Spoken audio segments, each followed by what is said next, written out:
ప్రార్థన చేసుకుందాం. అంటే పరలోకమందున్న మా తండ్రి, ఇదిగో మీ కుమారుని జన్మదినాన్ని పురస్కరించుకుని మేము ఈ విధంగా కూడుకోవడానికి ఇచ్చిన సమయాన్ని బట్టి మీ కృతజ్ఞతాస్తుతులు చెల్లించుకుంటున్నాను తండ్రి. మరి మీ మహాజ్ఞాన గ్రంథంలో వ్రాయించిన మీ మాటలను మేము చదివి తెలుసుకునేటప్పుడు సమయోచిత జ్ఞానముతో అర్థం చేసుకొనగలుగుటకు మాకు సహాయం చేయమని, అలాగే తండ్రి వింటున్న మీ పిల్లలందరూ మరి ఆ మాటల యొక్క భావాన్ని తెలుసుకొనుటకు, ఆ మాటల్లోని పరమార్థాన్ని గ్రహించుటకు శక్తిని బలాన్ని దయచేయమని, అలాగే చెబుతున్న నన్ను మరుగుపరిచి మరి మీ యొక్క మాటల ఆంతర్యాన్ని, వాక్య భావాన్ని మరి మీ పిల్లలకు నాకు అర్థమగుటకు సహాయం చేస్తారని నమ్ముతూ ఈ ప్రార్థన మీ ప్రియకుమారుడైన ప్రభు అయిన యేసుక్రీస్తు పేరట అడిగి వేడుకుంటున్నాను తండ్రి, ఆమేన్.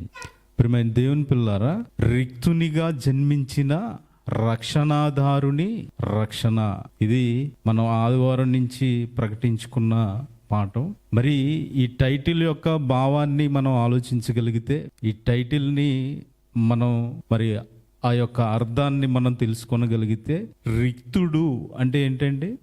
రిక్తుడు పేదవాడు, ఖాళీగా ఉన్నవాడు, భాగ్యం లేనివాడు, ఇలా మాట్లాడుకోవచ్చు. మళ్ళీ ఈ మాటలు తీసుకుని వెంకట గారు ఏదో అనేసారండి, ఆ యేసుక్రీస్తు వారిని మళ్ళీ ఏదో అంటున్నారు, ఏమీ లేనివాడు పేదవాడు అంటున్నారు, ఇలా అర్థం చేసుకోకండి.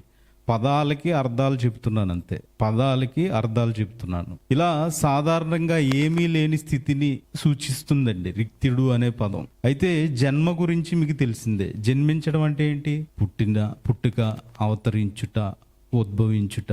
ఇది ఇందాకటి వరకు లేదు, ఇప్పుడే పుట్టింది అంటారు కదా, ఇప్పుడే కనిపిస్తుంది, ఇప్పుడే అది వచ్చింది అంటారు కదా. అలాగే ఒక తల్లి బిడ్డను కన్నప్పుడు దాన్ని పుట్టుకతో సూచిస్తారు, జన్మించడం. ఇలా అవతరించిన, ఉద్భవించిన, ఇలాగా మాట్లాడుతూ ఉంటారు జన్మ గురించి, అంతే కదండి. అయితే రిక్తునిగా జన్మించిన రక్షణాధారుని అంటున్నారు. మనం రక్షణాధారుని అంటే రక్షకుడు, అంతే కదండి, రక్షించేవాడు, ఇలా మాట్లాడుకుంటూ ఉంటాం. రక్షించే వ్యక్తి లేదా రక్షించేవాడిని రక్షణాధారుడు అని పిలుచుకుంటాం. మనకు తెలిసి రక్షణాధారుడు ఎవరండి? అంతే కదా, ఆయన లోకాన్ని రక్షించడానికి వచ్చాడు. ఇలా రక్షణాధారుడు అని కాపాడేవాడు, లేదంటే రక్షించేవాడు, రక్షకుడు, ఇలా మనం పిలుచుకోవచ్చు. రక్షణాధారుడు అంటే, రక్షణ అంటే రక్షించేవాడు, రక్షణ అన్నా రక్షించేవాడు, ఇంకా భద్రత కల్పించేవాడు, సంరక్షకుడు, ఇలా మాట్లాడుకోవచ్చు. రిక్తునిగా జన్మించిన రక్షణాధారుని రక్షణ అంటే రక్షణాధారుడు ఉన్నాడు, రక్షణ ఉంది. ఇలా మనం ఆలోచించగలిగితే రక్షణాధారుని యొక్క రక్షణ అంటే ఏంటి? కాపాడటం, సంరక్షించడం, ఇవన్నీ పర్యాయ పదాలుగా తీసుకోవచ్చు, అర్థాల కింద తీసుకోవచ్చు. ఒక దేశ సంరక్షణ కోసం ఎవరు ఉంటారండి?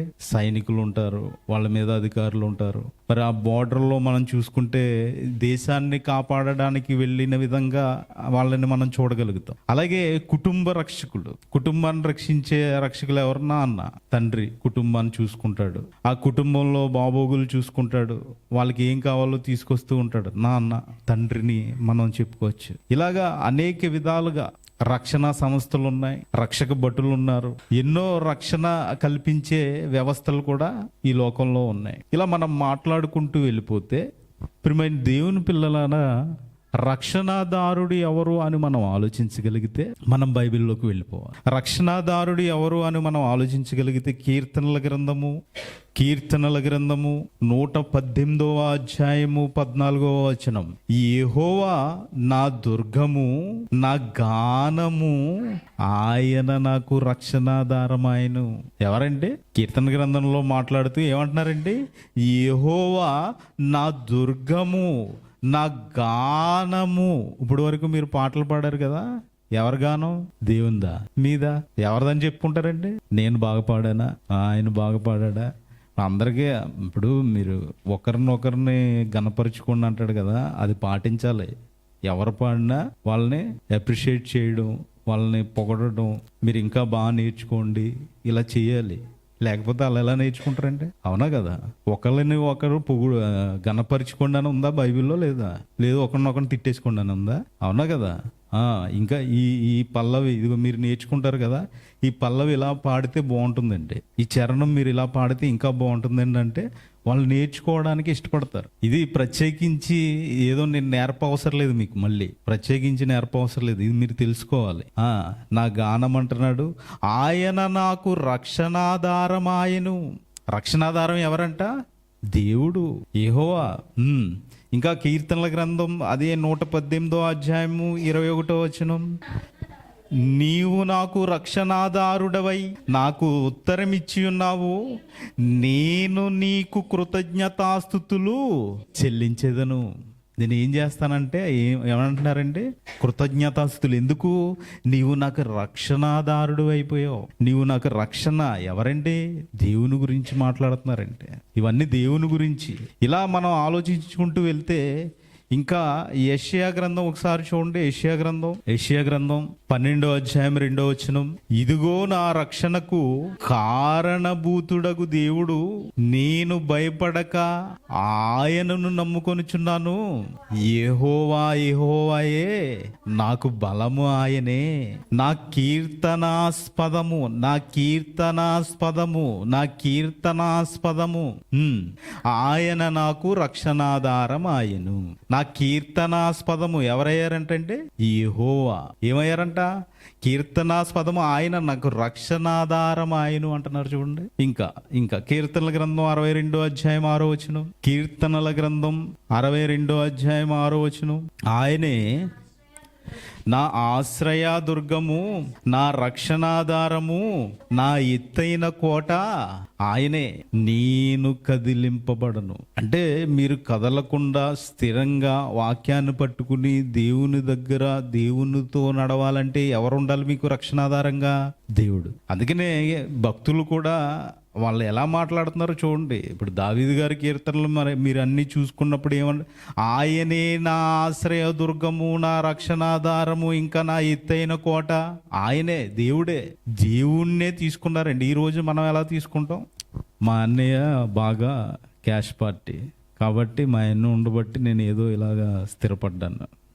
మా మావయ్య కొద్దిగా క్యాష్ పార్టీ, మా మావయ్య ఉన్నాడు కాబట్టి నేను ఏదో ఇలాగా బ్రతుకుతున్నాను. ఇలాంటి మాటలు మనుషులు నోటంట వస్తూ ఉంటాయి కదా. అంటే దేవుని భక్తులకి లోకంలో బ్రతికిన వారి మాటలకి తేడా ఉంటుందా? దేవుని భక్తులు మాట్లాడే మాటలకి లోకంలో బ్రతికే వారి మాటలకి తేడా ఉంటుందా? ఉంటుందండి. ఇలా ఎందుకు మాట్లాడుతున్నా అంటే, ఇదిగో భక్తులు మాటలు చూసినప్పుడు ఎలా ఉంటుంది మనకి? దేవునినే నా ఆశ్రయదుర్గం అంటారు, దేవునినే రక్షణాధారం అంటారు, ఇంకా ఆయన కోట అంటారు. ఇంకేమంటారంటే అన్ని ఆయన ఆశ్రయించుట మేలు అంటారు. మనుషులను నమ్ముకుంటు కంటే, రాజులను ఆశ్రయించుట కంటే యెహోవాను ఆశ్రయించుట మేలు. భక్తులందరూ ఇలాగే బ్రతికారు. ఇవన్నీ ఎందుకు చెప్తున్నానంటే, మనము భక్తితో ఉన్నప్పుడు దేవునిని రక్షకుడిగా అంగీకరిస్తున్నామా? నెక్స్ట్, మీరు పాట పాడేటప్పుడు కానీ మాట్లాడేటప్పుడు కానీ దేవునికి అనుకూలంగా మాట్లాడుతున్నారా? ఇప్పుడు దేవుడు 7వ దినాన్ని 7 దినాలు సృష్టి చేస్తానని చెప్పి 6 దినాలు సృష్టి చేసి మనిషిని తయారు చేసి ఏమీ పూర్తి చేయకుండా అక్కడక్కడ వదిలేశాడు అనుకోండి. 7వ దినాన్ని ఆయన అనుకున్న టైంకి అవ్వకుండా కొద్దిగా అక్కడక్కడ వదిలేశాడు అనుకోండి. ఎలా ఉంటుంది? పోనే. మీకు ఎగ్జాంపుల్ చెప్తానండి, ఆలోచించండి. నేల మట్టితో ఎవరు నిర్మించారు?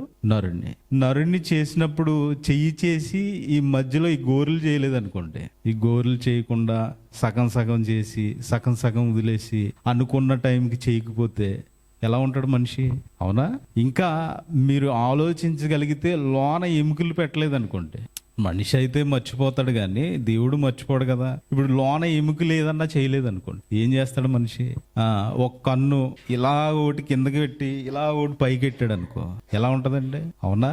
అంటే ఆలోచించడానికి కొద్దిగా మనకే ఇబ్బందికరంగా ఉన్నాయి. అంటే దేవుడు తన పని అంతటిని చేసి సంపూర్తి చేసి అని ఉంటుంది ఆదికాండంలో. తీయొద్దండి, సంపూర్తి చేసి అని ఉంటుంది.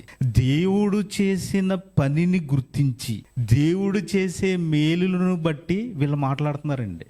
దేవుడు చేసే మేలులను బట్టి వీళ్ళు మాట్లాడుతున్నారు. ఇప్పుడు మనకి ఎన్ని మేలులు చేస్తున్నా దేవుడు ఏం చేశాడు అంటారు కదా, అవునా? ఎన్ని చేస్తున్నా దేవుడు ఏం చేశాడండి అంటారు. ఇలా మాట్లాడుతూ ఇదిగో రక్షణ గురించి మనం ఆలోచించగలిగితే, రక్షణాదారుడు ఎవరని మనం ఆలోచించగలిగితే ఎవరండి? దేవుడే. ఇప్పుడు ఈ రక్షణాదారుని రక్షణ ఎవరో చూద్దాం. ఈ రక్షణాదారుని రక్షణ అదేంటండి? రక్షణ దేవుడే కదా, మళ్ళీ రక్షణాదారుని రక్షణ అంటున్నారేంటి?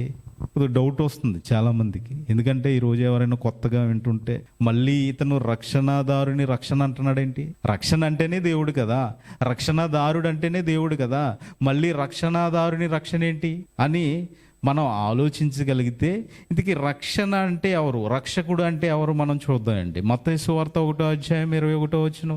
మత్తయి సువార్త, ఆమె ఒక కుమారుని కనును, వారి పాపముల నుండి ఆయనే రక్షించును గనుక ఆయనకు యేసు అను ఆ పేరు పెట్టదు అని. ఏమని పేరు పెడతారంటే యేసు. యేసు అనే పదానికి పుట్టినోట్లో వర్డ్ ఉంటుంది చూడండి. యేసు అను శబ్దమునకు ఏమర్థం అంటే రక్షకుడు. ఇప్పుడు వరకు ఎవరిని చదువుకున్నాం? దేవుని గురించి. ఇప్పుడు పుట్టిన వారు ఎవరంట? యేసుక్రీస్తు. ఈయన పేరేంటంట? రక్షకుడు. రక్షణాదారుడు అయిన యెహోవాకి రక్షణ ఎవరు? రక్షకుడు ఎవరైనా యేసు. అవునా కదండి? యేసు అను పేరు పెట్టెదవనెను అంటున్నారు చూసారా? యేసు అని పేరు పెట్టెదవనెను అంటున్నారు చూసారా? అంటే ఈయనెవరు? ఇప్పుడు మనం మాట్లాడుకునేది మత్తయి సువార్త 1:21 యేసుక్రీస్తు వారు. ఇప్పటి వరకు మనం పాత నిబంధనలో కీర్తనలో చూసాం కదండి, కీర్తనలో చూసాం కదా, రక్షణాదారుడు అని చదువుకున్నాం కదా. ఆయన ఎవరు? తండ్రి అయిన దేవుడు. మీకు ఇక్కడ డౌట్ రావచ్చు, అందుకనే ఒక వచనాన్ని చూసుకుందాము. మొదటి యోహాను పత్రిక 4:14. మరియు తండ్రి తన కుమారుని లోకరక్షకుడుగా ఉండుటకు పంపియుండుట మేము చూచి. ఎవరండి? శిష్యులు. యోహాను గారు ఏం చూసారంట? మళ్ళీ చదవండి. మరియు తండ్రి తన కుమారుని లోకరక్షకుడుగా ఉండుటకు పంపియుండుట, తన కుమారుని లోకరక్షకుడుగా ఉండుటకు పంపియుండుట మేము చూసారంట. ఎవరు? శిష్యులు. చూచి ఏం చేస్తున్నారంటే అండి? సాక్ష్యం ఇస్తున్నారంట. అంటే యోహాను గారి సాక్ష్యం మనకు అవసరం లేదా? కావాలి. అంటే ఇప్పుడు రక్షణాదారుని రక్షణ ఎవరు? యేసుక్రీస్తు వారు. రక్షణాదారుని యొక్క రక్షణ ఎవరండి? యేసుక్రీస్తు వారు. అంటే రక్షణాదారుడికి ఎవరు పుట్టారు? రక్షణ. అంతే కదండి, మనిషికి మనిషి పుడతాడు కదా, అవునా కదా? రక్షణాదారుడికి అందుకనే అంటున్నాడు ఆయన. ఏమంటున్నాడు? మరియు తండ్రి తన కుమారుని లోకరక్షకుడుగా ఉండుటకు పంపి ఉండుట మేము చూచి సాక్ష్యం ఇచ్చుచున్నాము.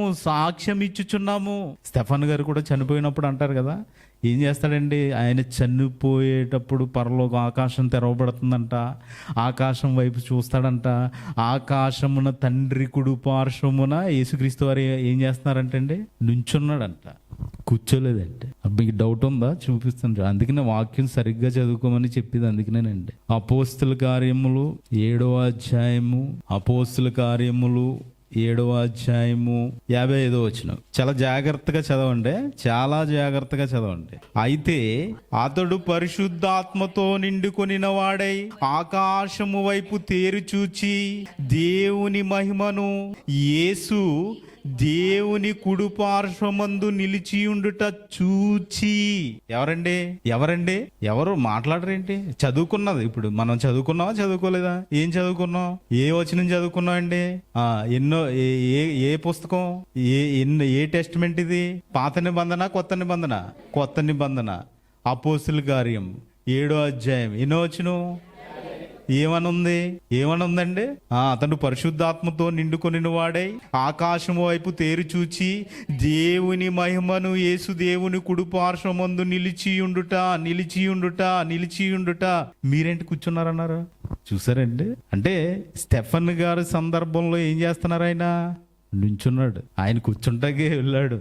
కానీ స్టెఫన్ గారి సందర్భంలో ఆయన నిలబడ్డాడు. ఎందుకో ఇదిగో ఆయన నాకులాగా చనిపోతున్నాడు, ఇప్పుడే చంపేస్తున్నారు ఆయన్ని, రాళ్ళుతో కొడుతున్నారు. ఇదిగో గవిని యొద్దకు వెలుపలికి same as it is ditto యేసుక్రీస్తు వారిని ఎలాగైతే చంపారో స్టెఫన్ గారిని కూడా అలాగే చంపేశారు. మొట్టమొదటి హతసాక్షి అంటే బైబిల్లో మొట్టమొదటి యేసుక్రీస్తు వారిలాగా చంపేసిన వ్యక్తి ఎవరైనా ఉన్నారంటే ఈయన.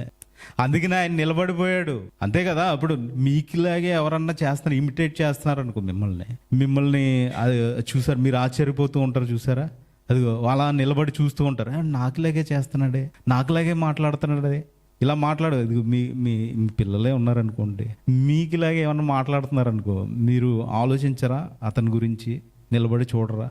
మాట్లాడతారు కదా. అలాగా స్టెఫన్ గారిని చంపేటప్పుడు స్టెఫన్ గారు ఇదిగో ఇతను నన్ను వీళ్ళు చంపేస్తున్నారు, ఇప్పుడు ఇదిగో ఇతను మా వైపు చూస్తున్నాడు, పరిశుద్ధాత్మతో నిండుకున్నాడు. వాళ్ళకి టెన్షన్ గా నాకులాగే చనిపోబోతున్నాడు ఆయన. చూస్తున్నాడు, ఆయన నుంచున్నాడు ఆయన. అది సందర్భం అక్కడ. అంటే ఇలా వాక్యాన్ని పరిశీలించుకుంటూ చదివేవారిగా మనం ఉండాలి. వాక్యాన్ని పరిశీలించుకుంటూ చదివేవారిగా మనం ఉండాలి. ఇంకా అపోస్తుల కార్యము 13వ అధ్యాయం 23వ వచనం చూడండి.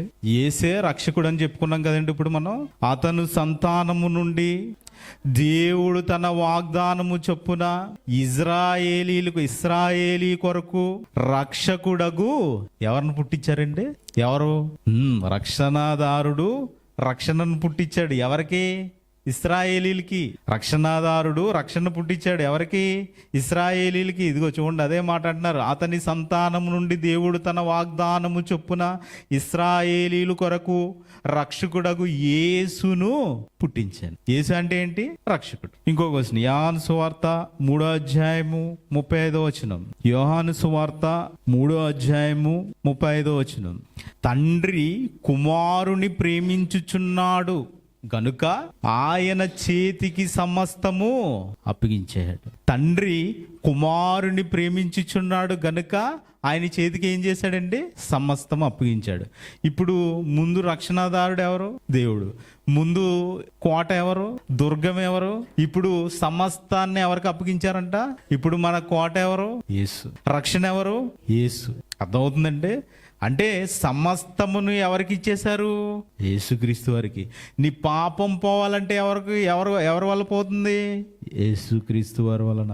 ఇదివరకు దేవుడికి బలులు, అర్పణలు ఇవన్నీ ఇచ్చేవారు. మనోళ్ళు కూడా అవన్నీ పట్టించుకోరు, కానీ కొన్ని మాత్రమే అవసరమైన మట్టుకు పట్టించుకుంటూ ఉంటారు. ఎందుకు? వాళ్ళకి ఏదో బెనిఫిట్ ఉంటుందని. అవునా కదా. పాపం చేసినప్పుడు ఏం చేయాలి? బలి ఇవ్వాలి. ఎక్కడ? పాత నిబంధనలో. మరి పాపం చేసినప్పుడు బలి ఇవ్వాల్సిన దగ్గర ఏవైతే మ్యాటర్స్ ఉన్నాయో అవన్నీ ఇప్పుడు కొన్ని అప్లై చేసుకుంటున్నారు కదా. బలి ఎందుకు ఇవ్వట్లేదు? అప్పుడు బలి ఇచ్చారు కదా, ఇప్పుడు బలి ఎందుకు ఇవ్వట్లేదు? కొన్ని మాత్రమే అవసరమైన మనిషికి లాభానికి సంపాదించి పెట్టే మాత్రమే ఎందుకు తీసుకున్నారు? ఆలోచించండి. అర్థమవుతుందండి. అలాగా రక్షణాదారుని కడుపు నుంచి ఎవరు వచ్చారండి? తండ్రి కుమారుడు అని చదువుకున్నాం కదా. ఇప్పుడు రక్షణాదారుడు ఎవరు? యెహోవా తండ్రి. రక్షణ ఎవరు? కుమారుడు యేసుక్రీస్తు వారు. ఇప్పుడు ఇలా విడదీసి చదువుకోకపోవడం వల్లనే ఈ అన్ని అపార్థాలన్నీ. ఇప్పుడు నన్ను మీరు ఒకవేళ అపార్థం చేసుకున్నారనుకో, నన్ను ఏం చేస్తారు? మీరు తిట్టుకుంటారు. అంతే కదండి. తిట్టుకుంటారు. వీడేంటారా బాబు ఇలా చెప్తున్నాడు, అక్కడ అలా విన్నాం కదా, ఇలా ఇక్కడేంటి ఇలా చెప్తే. ఇవన్నీ మైండ్లో నుంచి రీఫ్రెష్ అయిపోండి. మీరు కొత్తగా వింటున్నారని. ఓకేనా? ప్రతిరోజు కనీసం ఒక అధ్యాయాన్ని చదవండి. ప్రతిరోజు కనీసం ఒక అధ్యాయాన్ని చదవండి. మీరు చదవకపోవడం వల్ల మీకే నష్టం. ఎందుకంటే నేను క్రైస్తవుని అని చెప్పుకుంటున్నాను, బైబిల్ పట్టుకుని ప్రతి ఆదివారం వస్తున్నాను. వచ్చి ల్యాబ్ ఏముంది? ఏమి లేదు. ఆడికి ర్యాంక్ రాదు. మీరు సంవత్సరం అంతా స్కూల్కి పంపించి ఆడు చదవకపోతే ఆడికి ఏమీ రాదు, ర్యాంక్ రాదు, ఏమీ రాదు, చదవలేడు, రాయలేడు. అలాగే ప్రతి ఒక్కరు ఒక్క అధ్యాయం చదువుతానని మాట ఇవ్వండి నాకు. చదువుతారా? ఎన్నో అధ్యాయాలు? ఒకటంటే ఒకటే చదువుతారా? ఏమంటే మీకు ఎంత వీలైతే అంత చదువుకోండి. ఓకేనా? పాఠంలోకి వెళ్ళిపోతాం. రక్షణాదారుని రక్షణ ఎవరండి? యేసు క్రీస్తు వారు. ఇప్పుడు ఈయన తండ్రే పంపించాడు, లోకాన్ని రక్షించడానికి తండ్రే పంపించాడు. అంతే కదా. తండ్రి తన కుమారుని ప్రేమించాడు కాబట్టి అధికారం అంతా ఎవరికి ఇచ్చేశారు? కుమారుడు. నేను అధికారం పొందున్నానని మత్తయి సువార్తలో కూడా మాట్లాడతారు. అయితే రక్షకునిగా ఈ భూమి మీద యేసు ఎలా వచ్చారు, రక్షకుడిగా ఈ భూమి మీదకి ఎలా వచ్చారు అని మనం ఆలోచించగలిగితే, చాలా జాగ్రత్తగా ఆలోచించండి. యేసుక్రీస్తు వారు రక్షకుడిగా ఈ భూమి మీదకి రావడానికి ఎలా వచ్చారు అని ఆలోచించే ముందర ఒక వచనం చూసుకుని ముందుకు వెళ్దాం. ఫిలిప్పీలకు రాసిన పత్రిక 2వ అధ్యాయము, ఫిలిప్పీలకు రాసిన పత్రిక 2వ అధ్యాయము 7వ వచనం. మనుషుల పోలికగా పుట్టి దాసుని స్వరూపము ధరించుకొని తన్ను తానే రిక్తునిగా. రిక్తుడంటే ఏమని చెప్పుకున్నామంటే మర్చిపోయారా? గుర్తుందా? పేదవాడు, ఇంకా ఏ భాగ్యం లేనివాడు. ఎలా చేసుకున్నాడంటే అండి ఈయన తన్ను తాను రిక్తునిగా అంటున్నారు చూడండి. అంటే ఈయన జన్మించడం, ఈయన జన్మించిన తర్వాత ఎందుకు వచ్చాడండి? ఎందుకు వచ్చాడు? రక్షించడానికి. అంతేనా? ఇప్పుడు రక్షించే అతను ఎలా వచ్చాడంట? రిక్తునిగా, అంటే ఏమీ లేనివాడుగా, ఒక పేద కుటుంబంలో. అంతే కదండి. ఎవరి కుటుంబంలో జన్మించారు? పేద కుటుంబంలో, వడ్రంగి పని చేసుకునే, అంటే రెక్కాడితేనే గాని. అంతేనా? అలాంటి కుటుంబంలో పుట్టాడు. ఎవరండి? రక్షణాదారుని రక్షకుడు, రక్షణాదారుని రక్షణ. ఎలా పుట్టాడంట? రిక్తునిగా. ఇప్పుడు ఎలా పుట్టాలండి? ఇప్పుడు దేవుడు అంటే ఆయన ఎలా ఉండాలి? రాజులకు రాజు, ప్రభువులకు ప్రభువు. ఇప్పుడు ఆయన అన్ని సమస్తము ఆయనవే. అంతే కదా? సమస్తము ఆయనవే. ఆయన వలనే ఈ భూమి మీద మనుషులు ఆయన వలనే బ్రతుకుతున్నారు. ఇప్పుడు యేసుక్రీస్తు వారిని దించాలంటే చాలా జాగ్రత్తగా గమనించండి. యేసుక్రీస్తు వారిని దించాలంటే, యేసుక్రీస్తు వారిని ఈ భూమి మీదకి తీసుకురావాలంటే ఏ విధంగా తీసుకురావాలంటే, ఇప్పుడు సీఎం ఉన్నాడు. సీఎం బాబు నువ్వు నార్మల్ సాదా సీదా మనిషిగా వెళ్ళి ప్రజల్లోకి వెళ్ళి ప్రజల్లో బ్రతుకని పంపిస్తాడా? ఆడికి ఒక సీట్ వేస్తాడు, ఆడికి ఎంపీ పదవి ఏదో ఇస్తాడు, తర్వాత ఆడిని కూడా సీఎం చేస్తాడు. అంతేనా? ఇప్పుడు దేవుడు ఏంటండి ఇంత ఉన్నత స్థితిలో ఉండి, ఇంత ఉన్నతంగా ఉండి, ఇంత భాగ్యంతో ఉండి ఆయనని రిక్తునిగా పంపించవలసిన పని ఏంటి? ఆయనని రిక్తి ఏమీ లేనివాడా తన్ను తాను తగ్గించుకోవాల్సిన పని ఏంటి? ఏమీ లేనిగా ఏ పేద కుటుంబంలో పుట్టవలసిన పని ఏంటి? అవునా కదండి? ఆలోచించాలి కదా. యేసు తన్ను తాను రిక్తునిగా చేసుకున్నాడంట. ఆయన జన్మే ఎక్కడ జన్మించాడంటే ఏమంటారు? ఈ రోజు పొద్దున్న కూడా విన్నట్టున్నాను ఏదో పాట, డైరెక్ట్ పశువుల పాకలో సందడి. నా చిన్నప్పుడు వినేవాడిని పాట, ఎంత దీనాది దీనమా అన్న పాట ఉంటుంది తెలుసా మీకు? బాలసుబ్రహ్మణ్యం పాడాడు. అందులో ఒక లైన్ ఉంటది, ఏమని? దిక్కుతోచక ఓ యేసయ్యా, ఎక్కడ? పశువుల పాకలు ప్రసవించినయ్యా. విన్నారా? నా చిన్నప్పుడు విన్నాను. ఎక్కడ జన్మించాడంట? అంతేనా? ఇందాక వాక్యం సరిగా చదువుకోండి. యేసుక్రీస్తు వారు నుంచున్నారా కూర్చున్నారా అని అడిగానా? నుంచున్నాడు. మరి ఇప్పుడు ఏది వచనం చెప్పరు. ఎందుకంటే మనం వచ్చేదే ఏదో అలా వచ్చి వాక్యం ఏదో క్రైస్తవులం కాబట్టి బైబిల్ పట్టుకుని వచ్చేయాలి. చూడండి ఒకసారి చూడండి, లోకాసువార్త 2వ అధ్యాయం 7వ వచనం. లోకాసువార్త 2వ అధ్యాయము 7వ వచనం. ఎవరండి ఇవిడి? అందరు తీశారమ్మా? అందరు తీశారు. అందరు తీయాలి. చాలా జాగ్రత్తగా చదవాలి. తన తొలిచూలి కుమారుని కని. ఎవరు? మరియమ్మ గారు ఏం చేసిందంట? కనేసింది. ఎవరిని? తన తొలిచూలి కుమారుని. ఎవరైనా? యేసుక్రీస్తు వారిని కన్నది. కానీ ఏం చేసిందంటే పొత్తి గుడ్డలతో చుట్టి, జాగ్రత్తగా వినండి, సత్రములో. అంటే సత్రం అంటే ఏంటి? సత్రం అంటే ఇప్పుడు మీరు ఎక్కడికన్నా వెళ్ళినప్పుడు మీకు కొన్ని రూములు కడతారండి. ఇది వరకు పూటకూళ్ళు సత్రం అని ఉండి తెలుసా మీకు? మన చిన్నప్పుడు అక్కడికి వెళ్తే వాళ్ళే వండి వాళ్ళే పెడతారనమాట. అంటే దాని వాటిని సత్రాలు అంటారు. ఇప్పుడు రీసెంట్గా లాడ్జ్. ఓకేనా? అర్థమైందండి? అంటే వీళ్ళు ఏం చేశారు? కనిన తర్వాత పొత్తుగుడ్డలతో చుట్టేసి యేసుక్రీస్తు వారిని మనకు చూపిస్తారు కదండి. సీరియల్ నాటికల్లో వేసినప్పుడు చూపిస్తారు కదా. బొమ్మకి ఏం చేస్తారు? ఒక క్లాత్ చుట్టేసి చిన్న పాకేసి దాంట్లో ఒక తొట్టు పెట్టి అందులో పడుకోబెడతారు కదా. అలా కాదు, ఇదంతా ముందే జరుగుతుంది. ఏం జరుగుతుంది? కన్నాది, పొత్తుగుడ్డలతో చుట్టింది. ఎక్కడికి వెళ్తున్నారు ఇప్పుడు? వీళ్ళు బాధలు చూడండి, పచ్చి బాలింతరాలు. అవునా కదా? ఏమంటే ఇప్పుడు కనిన తర్వాత సత్రానికి తిరుగుతున్నారంటే ఆవిడ ఎలా ఉందంటే పచ్చి బాలింతరాలు. అంతేనా? అలాగేనా అంటారు? ఎవరన్నా నడిపిస్తారంటే ఎక్కడికైనా తిరుగుతారా? అంటే ఆ దయానీయమైన పరిస్థితి చూడండి అక్కడ. యేసుక్రీస్తు వారు ఆ దయానీయమైన పరిస్థితి చూడండి. అంటే ఆ చలిలో అతన్ని తీసుకువెళ్ళడానికి కూడా ఖాళీ లేదు. ఎందుకు చుట్టేశారంటే ఆయనకి చలి తగలకూడదు, ఫస్ట్ చలి తగలకూడదు. ఇప్పుడు తిరుగుతున్నారు. ఏమండి వచ్చారు, రత్నవాణి గారి ఇంటికి వచ్చారు. ఏమండి మాకు కొద్దిగా ప్లేస్ ఏమండి, తలవాల్చుకోవడానికి చోట్లేదు. ఉందా ఆయనకి చోటు ఉందా? ఆ వచనం చూసి ముందుకెళ్దాం. మరి సత్రములో వారికి స్థలము లేనందున ఏమండి పశువుల తొట్టెలో, ఇప్పుడు ఈ తొట్టు పశువుల పాకలో ఉందా? ఉందండి. ఓకే. అరబ్ కంట్రీస్ లో ఎవడైనా తాటాకు పెట్టి పాకేస్తాడా? ఏమండి మరి అరబ్ కంట్రీలో తాటాకు పెట్టి పాకేయినప్పుడు పాకను ఎక్కడి నుంచి తీసుకొచ్చారు మీరు? నా ప్రశ్న ఇది. అంతే కదా, అరబ్ కంట్రీలో పాక వేయినప్పుడు పాకను ఎక్కడి నుంచి తీసుకొచ్చారు మీరు? అర్థమవుతుందంటే వాక్యం. అక్కడ పాకలేతారా? తాటి చెట్లు ఉన్నాయా? ఓకే. ఈత చెట్లు ఉన్నాయి. ఈత చెట్టుతో ఎవడన్నా పాకేతం చూసారు మీరు? చూసారా? వాక్యాన్ని అలాగ పాటలో కూడా, అందుకనే పాటలు బాగా నేర్చుకోండి అని. పాటలు నేర్చుకోవాలండి, ఆ వాక్యానుసారంగా ఉన్నాయో లేదో చూడాలి. అంటే ఇంత దయానీయ పరిస్థితుల్లో అక్కడికి వెళ్ళి సత్రములో స్థలం అడుగుతున్నారండి. సత్రంలో స్థలం అడుగుతున్నారు. సత్రంలో స్థలం ఇచ్చారండి యేసుక్రీస్తు వారికి? ఇచ్చారా? ఇవ్వలేదు. యేసుక్రీస్తు వారికి స్థలం ఇవ్వలేదండి, స్థలం లేదు. అందుకనే ఆయన తన్ను తానే రిక్తునిగా చేసుకున్నాను అంటాడు. చూడండి, తన్ను తానే రిక్తునిగా చేసుకున్నాను అంటాడు. మరి యేసుక్రీస్తు వారు తన్ను తానే రిక్తునిగా చేసుకోవాల్సిన పరిస్థితి ఏంటి? తన్ను తాను రిక్తునిగా ఎందుకు చేసుకోవాలి? ఓకే, ఆయన జన్మను చూస్తేనే మనకు కకావికలం అయిపోద్ది. ఆలోచిస్తుంటేనే, ఏమంటే ఎప్పుడన్నా ఆలోచిస్తారా? ఇది యేసుక్రీస్తు వారి జననం ఇదా? మనమేమనుకుంటాం, యేసుక్రీస్తు వారు పుట్టారు, ఈ రోజు క్రిస్మస్ వచ్చేందో కొత్త బట్టలు కొనుక్కోవాలా, వచ్చింది ఇంకా పండగ ఎన్ని రోజులు, 10 రోజులు పిండి వంటలు రెడీ చేయండి. ఇంకా ఎక్కడికి వెళ్దాం, ఏంటి, ఎలా ఎంజాయ్ చేద్దాం? అవునా కదా? ఎలా ఏం చేద్దాం పండగ? ఆయన జననం ఎలా జన్మించాడో చూసారా? ఆయన జననాన్ని గుర్తు తెచ్చుకున్నారా? ఆయన ఎందుకు రిక్తుడిగా అయిపోయాడో ఆలోచించారా? ఆయన రిక్తుడిగా అవ్వాల్సిన పరిస్థితి ఏంటో ఆలోచిస్తున్నారా? లేదు. పుట్టాడు, పార్టీ ఏంటి, దావత, అంతే కదంటే, కేకు. ఈయన తన్ను తాను రిక్తునిగా చేసుకొని ఎందుకు చేసుకున్నాడు? మరి ఈయన తెలియాలి కదా మనకి. ఎందుకు చేసుకున్నాడు? తను తాను రిక్తుడుగా ఎందుకు చేసుకున్నాడో కూడా తెలియాలి. ఎందుకు చేసుకున్నాడో చూడండి. 2 కొరింథీయులకు రాసిన పత్రిక, కొరింథీయులకు రాసిన 2వ పత్రిక 8వ అధ్యాయం 9వ వచనం. మీరు ప్రతి ఆదివారం వస్తున్నారు కదా, ప్రతి ఆదివారం వింటున్నారు కదా వాక్యం. మీరు మన ప్రభువైన యేసుక్రీస్తు కృపను గురించి ఎరుగుదురు కదా. ఏమంటే మీకు తెలుసా ఆయన కృప గురించి? ఆయన కృప గురించి మీకు తెలుసా?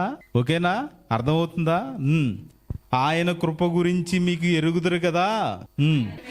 ఆయన ధనవంతుడై ఉండి మీరు తన దారిద్ర్యము వలన ధనవంతులు కావాలనని మీ నిమిత్తం దరిద్రుడైపోయాడు. ఎందుకు దరిద్రుడైపోయాడంటే, మళ్ళీ ఈ మాటను తీసుకుని హైలైట్ చేసి ఇదిగో యేసుక్రీస్తు వారిని దరిద్రుడు అన్నాడు, పలానా వెంకట అని అనకండి. అర్థమైందా? ఏమంట, ఎందుకు అయిపోయాడు అంటే, మీరు మన ప్రభువైన యేసుక్రీస్తు కృపను ఎరుగుదురు కదా. మీకు తెలుసు కదా ఆయన కృప ఏంటో, ఆయన గురించి మీకు తెలుసు కదా.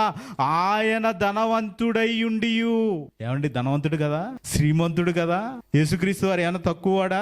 ఆయన ధనవంతుడు అయి ఉండి మీరు తన దరిద్రము వలన అతని దరిద్రము వలన ఏమవ్వాలంట? మీరు ధనవంతులు కావాలనని. మీ నిమిత్తమే ఆయన రిక్తునిగా మారింది, మీ నిమిత్తమే, మన నిమిత్తమే. ఆయన రిక్తుడు ఎందుకు అయ్యాడంటే, ఇదిగో మన నిమిత్తం అయ్యాడు. ఆయన ఎవరి కోసం? ఆయన కోసం కాదు అయింది. ఏదో భిక్షగాడు సినిమా తీసినట్టు ఏదో యాక్టింగ్ చేస్తారు, అలా యాక్ట్ చేయట్లేదు. ఆయన నీ కోసం, నా కోసం ఆయన దరిద్రాన్ని అనుభవించాడు. ఆయన దరిద్రాన్ని అనుభవించాడంటే ఏమీ లేదు. ఆయన ఈ లోకానికి వచ్చినప్పుడు ఆయనకి స్థలం ఏమైనా ఉందా? ఏమీ లేదు. ఆయన పుట్టినప్పుడే స్థలం ఇవ్వలేదండి. అందుకనే అంటాడు మత్తయి సువార్త 8వ అధ్యాయం 20వ వచనం. మత్తయి సువార్త 8వ అధ్యాయం 20వ వచనం. అందుకు యేసు నక్కలకు బొరియలను, ఆకాశ పక్షులకు నివాసములను కలవు గాని మనుష్య కుమారునికి తలవాల్చుకొనుటకును స్థలము లేదని అతనితో చెప్పెను. ఏం లేదంటే, స్థలం లేదంట. నక్కలకి ఏమున్నాయంట? బొరియలు ఉన్నాయంట. అదే మీరు బొక్కలు అంటారు కదా, గోతులు గుంటలు అంటారు కదా. నక్కలకు బొరియలు ఉన్నాయంట, ఆకాశ పక్షులకు నివాసములు ఉన్నాయంట. ఈయనకేం లేదంట? తల వాల్చడానికి స్థలం లేదంటే. ఇప్పుడు నైట్ అయిందనుకో, మనం ఏమి ఎదుక్కుంటాం? దిండు కావాలి, రగ్గు కావాలి. ఇంకా ఇప్పుడు బాగుంటుందండి, రగ్గుల సీజన్ కదా. ఇప్పుడు అవునా? దిండు కావాలి. ఎంత హైటు? 2 దిండ్లు. ఇంకా పరుపు ఎలా ఉండాలి? స్ప్రింగ్ యాక్షన్ కావాలి. ఈయనకి ఏం లేదంట. తల ఇలా పక్కనెట్టి, ఇప్పుడు డ్యూటీలకు వెళ్ళినప్పుడు ఏం చేస్తారంటే కుర్చీలో కూర్చుని ఇలా పక్కకి ఏదో పిల్లరో ఏ గోడో ఏదో చూసుకుని తల వాల్స్తారు ఇలాగా. అలా వాల్చడానికి కూడా స్థలం లేదంటే, ఏమంటున్నారంటే, అందుకు ఈ యేసు నక్కలకు, బొరియలను, ఆకాశ పక్షులకు నివాసములను కలవు గాని మనుష్య కుమారునికి, ఎవరు? యేసుక్రీస్తు వారికి ఏమి లేవంటండి? తల వాల్చుకొనుటకై స్థలము లేదని అతనితో చెప్పెను. ఏమండి, కనీసం తల వాల్చుకోవడానికి స్థలం లేదంటే ఈయన ఎక్కడికి వెళ్ళిపోతున్నాడు? ప్రతి రాత్రి కొండ మీదకి వెళ్ళిపోతున్నాడు. ఏం చేస్తున్నాడంటే ఎలాగా? మోకాళ్ళు వేసి చేతులు పైకెత్తి ప్రార్థన. నిద్రపోలేదు. ఏమంటే దేవుని కోసమే బ్రతుకుతున్నారండి ఆయన. అందుకే తనను తాను రిక్తునిగా చేసుకున్నాడు. ఆయనకి ఎంతో మొత్తం ఆయనదే కదండి. బంగారం చేసిందే. ఇప్పుడు మీరు బంగారం పెట్టుకుంటున్నారు కదా, చేసిందే ఆయన.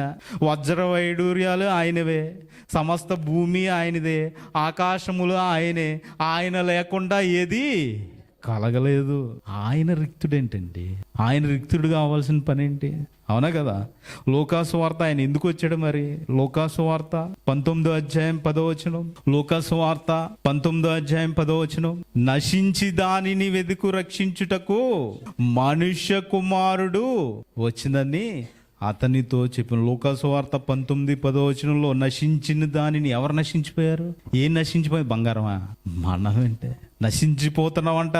నశించిన దానిని వెతికి రక్షించుటకు మనిషి కుమారుడు వచ్చినని అతనితో చెప్పాను.